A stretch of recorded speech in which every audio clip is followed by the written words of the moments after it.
भागीरथच्या प्रयत्नाने आकाशातून गंगेला पृथ्वीवर आणले। तसेच यवतमाळ जिल्ह्याचे पालकमंत्री संजय राठोड यांच्या प्रयत्नाने मंत्रालयात निधी नेला आला।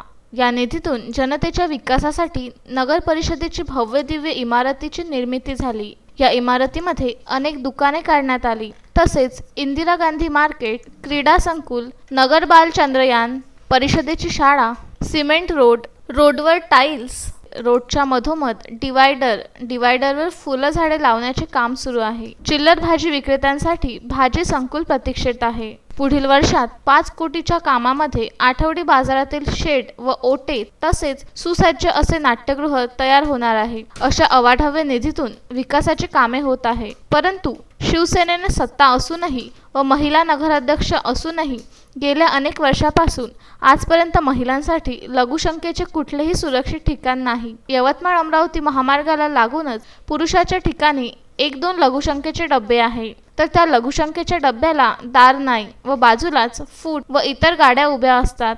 अनेक टवाळखोर लोकांचे घोडके उभे असतात। बाहेर गावावरून येणाऱ्या महिलांना लघुशंकेसाठी कुचंबना होत असल्याचे चित्र बघायला मिळते। नाईलाजास्तव सोबतच्या महिलांचे संरक्षण घेऊन महिलांना लघुशंकेला बसल्याचे चित्र दिसून येते।